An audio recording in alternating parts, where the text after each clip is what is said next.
বাচ্চাগো অত্যাচারে আমার অবস্থা টাইট হয়ে গেল। দেখি 3 জন মেকআপ আর্টিস্ট আমাকে অত্যন্ত সুন্দর করে সাজাচ্ছে। এই একজন মেকআপ আর্টিস্ট, এই একজন মেকআপ আর্টিস্ট,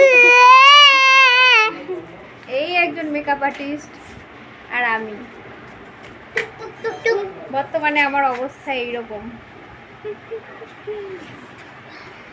ওরে বাবারে, এটা আবার কি নিয়ে আইছে? এটা দিয়ে কি করতে হয় আমি কিন্তু জানি না গাইস। আপনারা যদি জেনে থাকেন অবশ্যই আমাকে জানাবেন। ওরে লিপস্টিক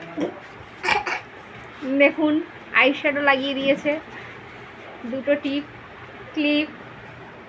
বর্তমানে আমাকে পাগলি ছাড়া আর কিছুই লাগছে না। এটা দিয়ে কি করে আমি সেটাও জানি না। আপনারা যদি জেনে থাকেন অবশ্যই জানাবেন। এই দেখো মেকআপ স্প্রে, এই দেখো মেকআপ স্প্রে। আমি মেকআপ স্প্রে পেয়েছিলাম। এখন লিপস্টিক মেখেছে। এমনই মেকআপ আর্টিস্ট যে দুজনে মিলে মারামারি শুরু করে দিয়েছে। আসলে কাছে নিয়ে আসছে। এই রে, আমার কাছে টাকলা করে দেবে মনে হচ্ছে। বন্ধুগণ, আমি টাকলা হয়েছে প্রস্তুত নই। দেখি টাকলা তুমি হবেই না। আমি দেখো তো এটা কি? এটা দিয়ে কি হচ্ছে? বালতি কালার পাউডার। পাউডার। আচ্ছা, এটা ফেস পাউডার। গোল্ডেন কালার করে দিচ্ছি।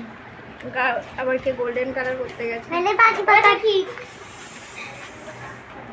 আবার ঝাঁটার কাঠি নিয়ে আইছে। এই দাঁড়াও, এই যে চুল খুলে দিয়েছে। আবার চুলের উপর আবার অত্যাচার চলবে। আমি ও, হেয়ার স্টাইল করা হচ্ছে।